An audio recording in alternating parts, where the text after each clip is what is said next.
prontamente. Padre bueno, Padre santo, gracias, Señor, por su amor, su misericordia, por su bondad, Señor, de poder seguir instruyéndonos, Señor, en todas estas materias preciosas que usted ha dispuesto en su iglesia local. Gracias, Señor, por nuestros ancianos, por nuestros pastores, Señor. Gracias por su iglesia. Gracias, Señor, porque usted nos ha sostenido. Y si no fuese por usted, nada podríamos hacer. Le pido, Señor, que podamos, Señor, seguir interiorizándonos, Señor, en las materias históricas para seguir extrayendo, Señor, y aprendiendo junto con mis hermanos de la historia de su iglesia. Gracias, Señor, le damos en el nombre de Jesús. Amén. Mis hermanos, la semana pasada vimos ese gráfico donde definíamos puntualmente la naturaleza de la fe, ¿cierto? Y eso es la definición propia de lo que es la fe, ¿cierto? Bajo el punto de vista histórico reformado, ¿cierto? El calvinismo histórico abraza que la fe está compuesta por dos dimensiones, que es la dimensión del entendimiento y la voluntad.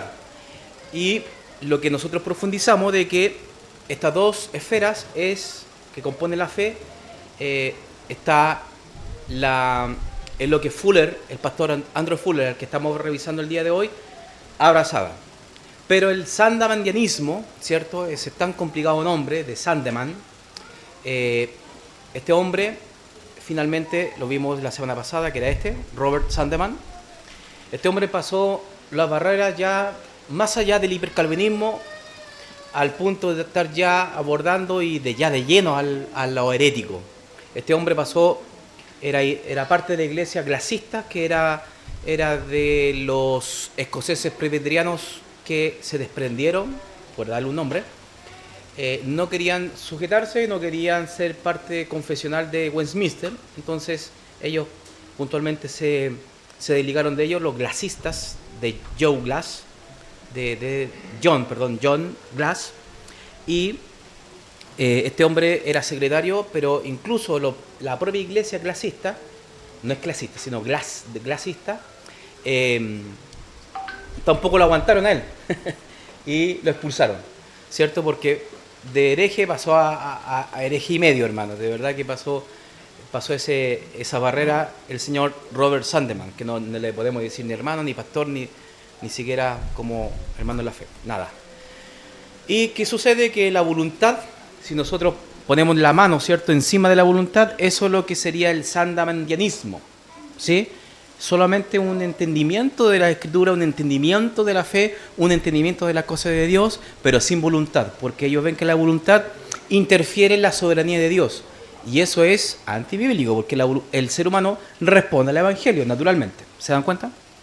Bueno, un poco a lo que quedamos es que, por un lado, entendemos la obra de Cristo. Una cosa es entenderlo, pero por otro lado, es quebrantarnos por el amor de Cristo expresado en la cruz. ¿Se dan cuenta?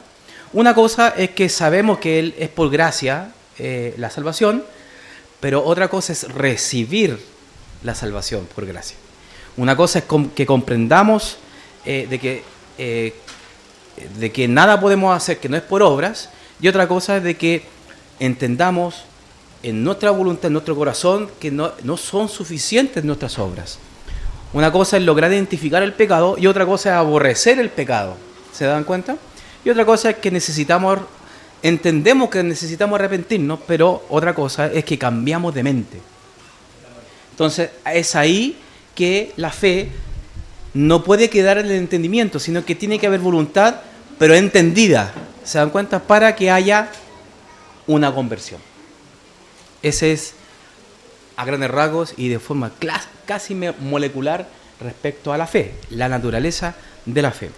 El señor Sandeman, ¿cierto?, el que está ya en el dibujo, un poco más real, ¿cierto?, del que le mostré. El señor Sandeman realmente tenía ciertos puntos, como por ejemplo que la fe como mera aceptación intelectual no era necesaria, según él, una experiencia emocional, ni una conversión profunda, solo aceptar a Cristo, que es el Salvador, y nada más. ¿Se dan cuenta? El rechazo de las obras como evidencia de la fe no enfatiza la necesidad de evidencia externa o cambios radicales en la vida del creyente. Podría seguir perfectamente en el mismo pecado que está, y eso no significa que no tenga fe. ¿Se dan cuenta de la incongruencia? Una crítica de otras formas de calvinismo, especialmente contra la idea de que la fe debe ir acompañada con sentimientos de convicción de regeneración interna. Es decir, que el señor Sandeman, Robert Sandeman, decía de que él no estaba de acuerdo con el arrepentimiento. O sea, de que no era necesario arrepentirse para ser considerado o recibir la fe. ¿Se dan cuenta?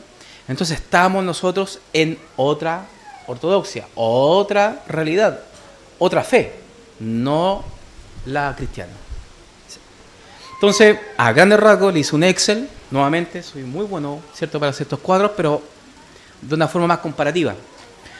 Tenemos, ¿cierto?, la columna donde dice sandemandianismo y por otro lado el calvinismo histórico, que es donde está Andrew Fuller, John Gill, Juan Calvino, George Whitefield, etcétera, ¿cierto? Jonathan Edwards y toda la línea reformada histórica. Por el señor Sandeman tenemos que la definición de fe, ellos dicen que es un asentimiento intelectual, mientras que el calvinismo histórico dice que es una confianza activa y regeneración por el Espíritu. Ojo con esa palabra activo, porque, hermanos, si nosotros decimos que simplemente recibimos una fe de forma muy pasiva, eso nos transforma como en un fatalismo, es decir, como que si fuésemos marionetas. ¿Se da cuenta? Y eso no es lo que abraza el calvinismo histórico, porque la voluntad del hombre está efectivamente en el hombre, o sea, respecto al hombre, finalmente llega al arrepentimiento movido por el Espíritu Santo, pero es una libre acción del hombre. ¿Se dan cuenta? Por eso el sandemandianismo tiene conexión con el hipercalvinismo, porque el hipercalvinismo quiere sacar todo escenario donde el hombre pueda actuar, ¿cierto? Quiere sacarlo enteramente, quiere sacar la responsabilidad del hombre. Pero el calvinismo histórico no, abraza tanto la soberanía de Dios como la responsabilidad que tiene el hombre en responder al Evangelio. Por eso es una confianza y una participación activa, o sea, de que hay un arrepentimiento, hay una respuesta de. Porque si no fuese así, estaríamos llenos de hipercalvinistas aquí. ¿Se dan cuenta? Es grave, hermano, lo que estamos hablando. Y muchos círculos reformados han abrazado esto incluso hasta el día de hoy. Bueno, la evidencia de la fe, dicen ellos que no requiere cambios. O sea, no es necesario que hayan cambios. Pero nosotros vemos de que produce frutos, ¿cierto? Tiene que haber frutos de conversión, hermano. La persona no puede pasar años y sigue igual, ¿cierto? Y sigue en el mismo pecado y sigue en la misma situación. Entonces ahí nos damos cuenta de que está afectando el concepto de la fe el señor Robert Sandeman. El origen de la fe, accesible, dice, según ellos, a cualquier persona que acepta el Evangelio de forma intelectual, ¿cierto? Movido por la soberanía de Dios, ¿cierto? Pero nosotros vemos que no solamente es algo intelectual, sino que tiene que ver con la voluntad y que es una fiel obra del soberano poder del Señor. Y el papel de la regeneración, no sé si ustedes recuerdan este gráfico que siempre muestro, que son unos globitos que hablo yo del ordo salutis, ¿cierto? El despertar, la concepción, la convicción de pecado, ¿cierto? La regeneración, la santificación y finalmente la perseverancia de los santos. La regeneración es cuando ya la persona pasa de muerte, pasa a vida, ya hay una conversión, ya hay vida en esa persona. Entonces, el señor Sandeman, por eso es tan, no sé, culpable, hermano, de todo este tipo de cosas, dice que no es esencial creer, simplemente entender. Y eso, hermano, en la práctica es falso. El calvinismo histórico dice, procede a causa de la fe. ¿Qué cosa es el papel de la regeneración? Hay una respuesta, hay un arrepentimiento y eso va a generar una conversión. Movido por el Espíritu Santo, movido por la providencia y soberanía del Señor, pero finalmente es por la fe. ¿Se dan cuenta? Entonces nos alejamos totalmente de ese concepto y el señor Andrew Fuller tuvo esa trinchera fuertemente, pegó muy fuerte el sandemandianismo, ¿cierto? Me gusta decirle el señor Sandeman, porque realmente es bien complicado darle ese nombre, pero fue muy lejos y Fuller tuvo de que lidiar con lo que John Gill pudo haber evitado, ¿cierto? Que vimos nosotros hace tiempo, lo que pudo haber evitado hace bastante rato, Y él no lo hizo, lamentablemente. Los efectos del sandemanianismo. Algunos creyentes adoptaron esta enseñanza porque creían que pareciese simplificar la salvación y eliminar cualquier emocionalismo en la conversión, hermanos.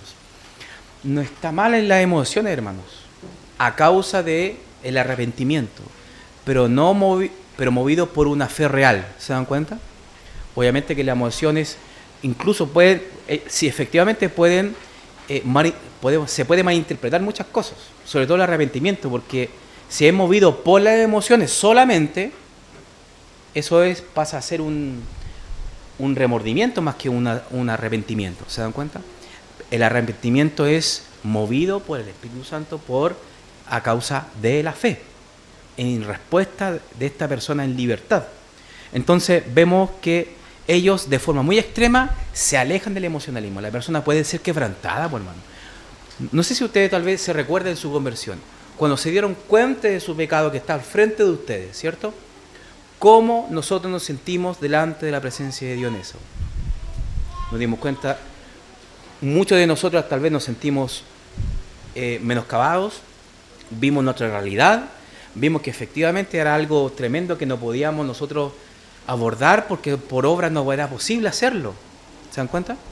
Entonces, ahí vemos de que la emoción es producto muy natural del ser humano, pero no puede ser la base de nuestras decisiones, sino que la base tiene que ser la fe. Pero es una respuesta muy natural, pero esta posición extrema quiere erradicar toda emoción, ¿cierto? Y eso también es malo, no es bueno. En las iglesias que adoptaron esta idea, hubo un enfriamiento espiritual y una falta de compromiso en el evangelismo y la vida cristiana activa. Hermanos, esto afectó a muchísimas iglesias bautistas reformadas y muchas iglesias históricas que también cayeron en las redes, ¿cierto?, y la doctrina del señor Sandeman. Entonces es muy, pero muy delicado. La separación entre la fe, y esto es muy vital, hermano, la fe y el arrepentimiento llevó a una falta de énfasis en la santificación y en la necesidad de una vida cristiana transformada, hermano. Nosotros no podemos dividir la fe del arrepentimiento, van ligados, están totalmente ligados. Y si queremos desprenderlo, hermano, se va a desprender la voluntad del entendimiento. ¿Se entiende? No puede haber fe sin arrepentimiento y no puede haber arrepentimiento sin fe. Entonces es algo que van de la mano. Y el señor Sandeman, muy propio de él, quería separarlos completamente en dos esferas totalmente distintas que ni una se mira a la otra. Y teniendo fe sin arrepentimiento, él decía abiertamente y de forma muy irresponsable que era salvo esa persona. Entonces, otra ortodoxia. Es otra cosa. Se produjo una defragmentación dentro de algunas congregaciones y un debilitamiento en su impacto evangelístico. Las iglesias no estaban evangelizando. Las iglesias no estaban saliendo a las calles, a la feria o a cualquier lugar a hacer un evangelismo activo. ¿Para qué evangelizar si efectivamente el Señor traerá simplemente a los que deben incluso entender el evangelio sin arrepentirse? ¿Se dan cuenta que era una época bastante difícil donde Fuller, el pastor Andrew Fuller, tuvo que lidiar? Tremendo, hermano. O sea, lo que nosotros hacemos era impensado en la época de las iglesias bautistas reformadas de Londres de ese entonces. Entonces es algo tremendo que tenemos que aprenderlo. Y de hecho, hermano, este es el propósito de este estudio que nosotros, se recuerdan, vimos la línea cronológica de todas las denominaciones protestantes y volvimos a esta fecha como una máquina prácticamente del tiempo y volvimos a la fecha del primer gran despertar con el propósito, hermanos, de darnos cuenta la importancia del evangelismo, la importancia de esas opiniones doctrinales diferidas a lo que la iglesia históricamente ha abrazado. Por eso es importante, hermanos, de que la iglesia debe tener el mismo espíritu en doctrina, en la misma dirección.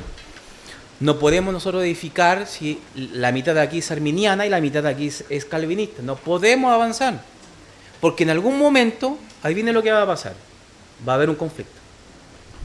Porque las decisiones, sobre todo incluso en la propia en la propia predicación, exposición del Evangelio, es distinto. ¿Se dan cuenta? Bueno, aunque el sandemanianismo dejó una huella en la historia teológica, su impacto en el cristianismo inglés fue efímero comparado con el crecimiento del calvinismo reformado. Tenemos estos antecedentes, hermanos, a pesar de que era muy tremenda y prácticamente una enfermedad propagándose por toda Inglaterra, llegó un momento a su fin. Llegó y se detuvo, gracias, adivinen a quién, de este hombre, con este libro que se llamó Una crítica al sandemanianismo sobre la fe y el arrepentimiento verdadero. Andrew Fuller fue el protagonista, justamente bautista reformado, de la iglesia de Catherine en Inglaterra en el siglo XVIII, donde él tomó la responsabilidad de frenar lo que pudo haber frenado a John Gill, pero lo hizo él. Obviamente, como le dije la semana pasada, no se comparan. Obviamente Gill se lleva siempre las luces, ¿cierto? Por la eminencia, ¿cierto?, teológica, pero Fuller fue uno de los grandes también bautistas reformados en otras filas. Fuller escribió esta crítica en 1810, donde refundó la idea de que la fe es solo aceptar intelectualmente la verdad del Evangelio. Argumentó que la fe verdadera involucra no solo el entendimiento, sino también la voluntad y el afecto. Existe, hermanos, cuando nosotros nos arrepentimos, existe un afecto hacia el Señor, natural. Y ese afecto es el que vemos nosotros de poder hacer su voluntad, de guardar sus mandamientos, de congregarse. Es una respuesta natural. Eso se llama el afecto a Dios. Fuller insistió de que la fe del arrepentimiento va junta. Para él, la fe verdadera siempre produce cambio de vida y fruto de arrepentimiento. Fuller, en contraste, promovió la urgencia del evangelismo. Un calvinista sacado de la iglesia, el pastor Eve. ¿Se acuerdan que vimos eso ya hace una semana atrás? Pastor Eve, un hipercalvinista, de que yo estaba predicando el evangelio y prácticamente Fuller fue su discípulo, y gracias a que Fuller profundizó en las escrituras, estudió y llegó a Jonathan Edwards, pudo salir de ese hipercalvinismo y abrazar la oferta universal, ¿cierto?, del evangelio, la oferta libre del evangelio. Los efectos del trabajo del pastor Fuller ayudó a frenar la influencia del sandemanianismo en las iglesias bautistas y evangélicas de su tiempo. Su enseñanza ayudó a restablecer la doctrina reformada de la fe viva, no meramente intelectual, no intelectualoides, no simplemente cerebros que se llenan de información, sino que esa doctrina baja al corazón y transforma la sociedad, transforma las iglesias, impacta su alrededor. ¿Se dan cuenta? Porque una iglesia que trabaja, impacta. Su enseñanza ayudó a restablecer la doctrina reformada y la fe viva, que implica la transformación y el fruto espiritual. Su énfasis en el arrepentimiento ayudó a preservar la enseñanza evangélica sobre la conversión genuina. Hermanos, por eso una y otra vez nuestro pastor, y en todas las predicaciones, siempre habla de la conversión real, la conversión que lleva frutos, la que es evidente, la que es bíblica, no una conversión deshonesta o una conversión no real, sino que la conversión real y genuina va a generar frutos de conversión. La influencia del pastor Fuller ayudó a avivar el interés de las misiones y la evangelización activa, algo que el sandemanianismo había descuidado, y el hipercalvinismo en general.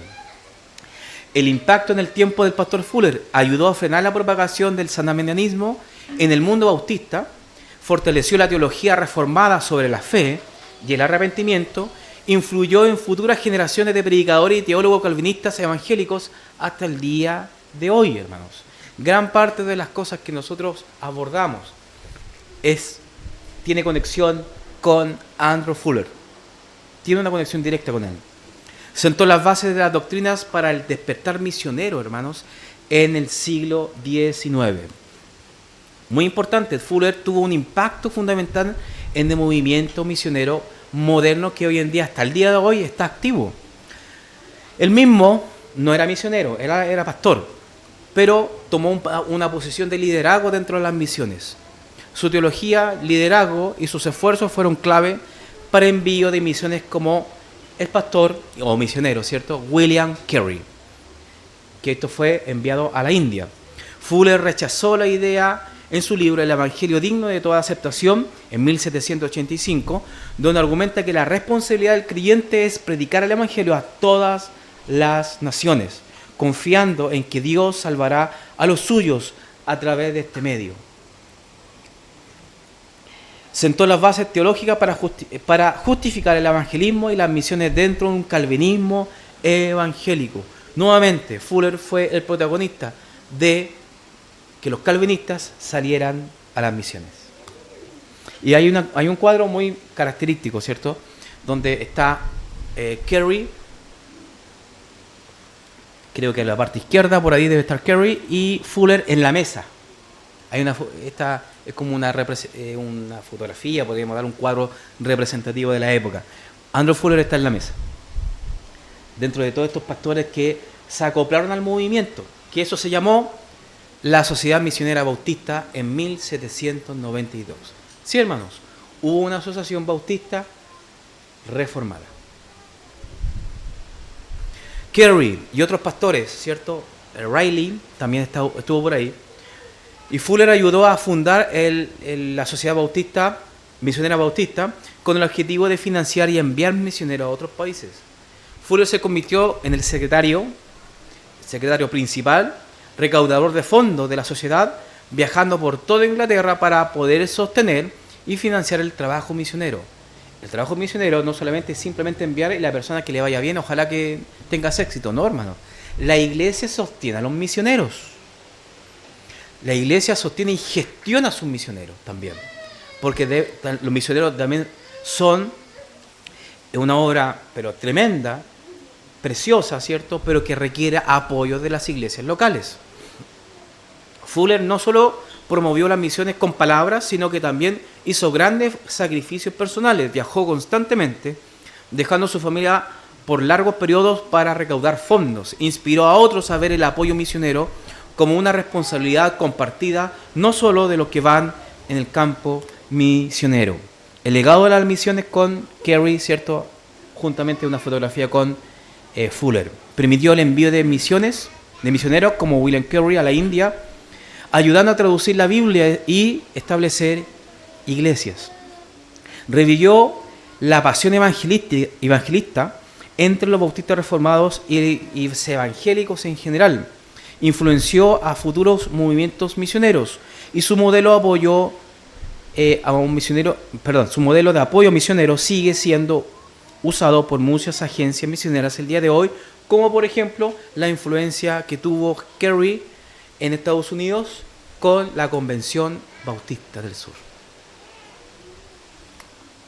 El movimiento misionero hoy moderno, que fueron promovidas, ¿cierto? Las misiones promovidas por Carey, no solo avivaron las iglesias bautistas reformadas en Inglaterra, sino que también impulsaron el despertar misionero a nivel mundial. Su trabajo ayudó a dar origen al movimiento misionero moderno, el cual inspiró otro movimiento en Europa, América, Asia y dejando un impacto duradero en la historia del cristianismo.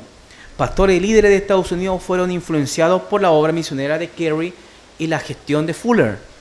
Hubo un renovado énfasis en la conversión personal, el evangelismo, el compromiso con las misiones. De hecho, hermano, gracias a la obra de Fuller, a la gestión que hizo con las misiones, hizo y ayudó en el segundo gran despertar. O sea, a causa del trabajo de las misiones, fue recibido, ¿cierto? Y se conoce como el segundo gran despertar en Estados Unidos, impulsado o inspirado, por así decirlo, justamente por el trabajo de Andrew Fuller. Las misiones en el segundo gran despertar fueron muy, pero muy importantes. Y es así, hermanos, como nos centramos ya a las misiones y a un personaje que ya lo vamos a ver la próxima semana, Dios lo permita, es William Carey, el ya pastor y misionero William Carey. ¿Dudas, consultas, preguntas, hermanos?